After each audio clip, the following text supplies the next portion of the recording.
চৰকাৰক ধন্যবাদ জনাইছিল, আনন্দ প্ৰকাশ কৰিছিলে আৰু আমি আশা কৰিছিলোঁ যে যিহেতু কেন্দ্ৰস্থল প্ৰশাসনিকভাৱেও কেন্দ্ৰ চিচিবৰ গাঁৱতে এই আমাৰ যিটো আমাৰ সমষ্টি হ'ল আৰু পৰৱৰ্তী সময়ত অসম চৰকাৰে ঘোষণা কৰি পেলাই উপজিলা কৰিলে গোটেইখিনি ইয়াতে কাৰ্যালয় চিচিবৰ গাঁৱত স্থাপন হ'ব। আৰু এই অভাজনেও ছেপ্টেম্বৰ মাহৰ 12 তাৰিখে মাননীয় মুখ্যমন্ত্ৰী মহোদয়ক লগ কৰিছিলোঁ। লগ কৰি তেখেতক জনোৱা হৈছিল যে আপোনাক আমি ধন্যবাদ জনাইছোঁ, আমাক এটা সমষ্টি দিছে, এখন উপজিলা দিছে, গতিকে আমি আপোনাক ধন্যবাদ জনাইছোঁ, আপোনাৰ চৰকাৰক ধন্যবাদ জনাইছোঁ। এতিয়া আমি ৰাইজে আপোনাৰ হৈ কাম কৰিবৰ কাৰণে ৰৈ আছোঁ।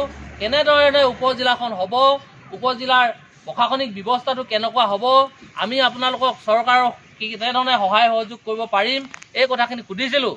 তেখেতে নিজ মুখেৰে কৈছিলে যে চিচিবৰ গাঁৱৰ মানে ৰাজস্বক বিষয়া তেখেতে কৈছিলে যিবোৰ উপজিলা নতুনকৈ হৈছে ৰাজস্বক বিষয়াৰ পৰাই অস্থায়ীভাৱে কাম কাজ হ'ব আৰু অতি শীঘ্ৰেই 5 কোটি টকা ৰাইজলৈ মোকলাই দিব আৰু এইটো প্ৰশাসনিক যিবিলাক অফিচ বা কাছাৰী যিবিলাক স্থাপন কৰিব লাগে এইবিলাক কাম কাজবিলাক মেৰামতি বা নিৰ্মাণ হ'ব।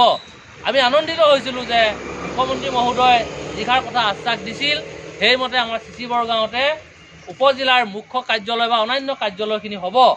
আৰু সেইমতে আমি চিচিবৰ গাঁও উন্নয়ন সমিতিৰ পৰা আমি লগে লগেই আমাৰ সভা সমিতি কৰি পেলাই আমি আমাৰ যাৱতীয় যিখিনি কৰিবলগীয়া কাম আছে এইবিলাক আমি আগবঢ়াইছিলোঁ। আপোনালোকে সকলোৱে জ্ঞাত যে চিচিবৰ গাঁৱৰ ৰাজস্বক বিষয়া কাৰ্যালয়ৰ পিছফালে এটা আটক ধুনীয়া আমাৰ দুমহলীয়া ভৱন আছে, যিটো ভৱন আমাৰ কোনো কাম নোহোৱাকৈ পেলাই থৈছে।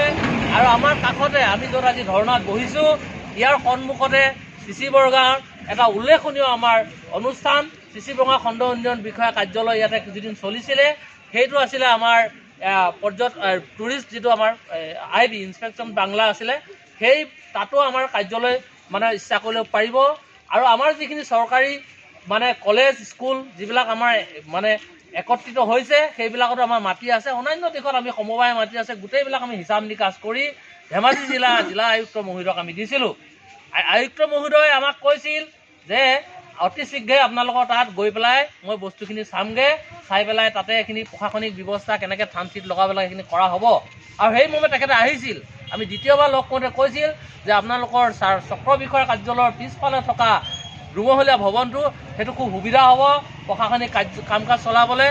আৰু তাৰ কাষতে যিটো আমাৰ পুৰণা ব্লকৰ অফিচ আছে এইটোও ভাল হ'ব।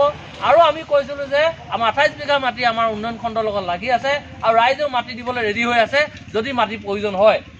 গতিকে গোটেইখিনি বস্তু চাই চিতি আমি ইয়াতে হ'ব বুলি একেবাৰে নিশ্চিত আছিলোঁ। কিন্তু হঠাৎ ৰহস্যজনকভাৱে খবৰ পালোঁ আমাৰ কোনো স্থানীয় মানুহক, কোনো দল সংগঠনক, কাকো খবৰ নিদিয়াকৈ, কাৰোৰ লগত আলোচনা নকৰাকৈ নিজৰ মতালি মতে আমাৰ বিধায়ক আৰু সাংসদ ডাঙৰীয়াই চিলাপথাৰলৈ কাৰ্যালয়বিলাক স্থানান্তৰ কৰাৰ ব্যৱস্থা কৰিছে। চিলাপথাৰত ইতিমধ্যে 7-8টা কাৰ্যালয় আছেই। আমাৰ ক'বলগীয়া নাই, চিলাপথাৰ চিচিবৰ গাঁৱলৈ আমাক কথা ক'বলগীয়া নাই যে তাত হ'ব লাগে ইয়াত হ'ব নালাগে, এনেকুৱা ধৰণৰ কোনো আমাৰ ডিমত নাই।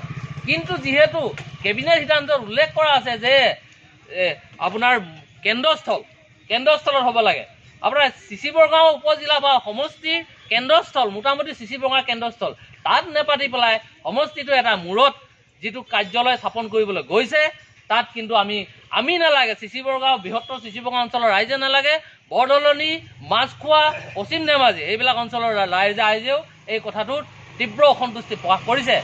যিহেতু উপজিলাখনৰ গোটেই কামখিনি তেওঁলোকে আহি ইয়াত কৰিব লাগিব, গতিকে চিলাপথাৰলৈ আকৌ 15 কিলোমিটাৰ দূৰ। চিচিবৰ গাঁৱত হ'লেতো আপত্তি অলপ আছেই, যিহেতু প্ৰশাসনিক ব্যৱস্থাটো অলপ সমষ্টিৰ পৰা উপজিলা কৰাত কিছু অসুবিধা হৈছে, ছিষ্টেমটো সলনি হৈছে। তাৰ পাছতো যদি আকৌ দূৰত হয়গৈ তেতিয়াহ'লে ৰাইজৰ আৰু অসুবিধা আছে।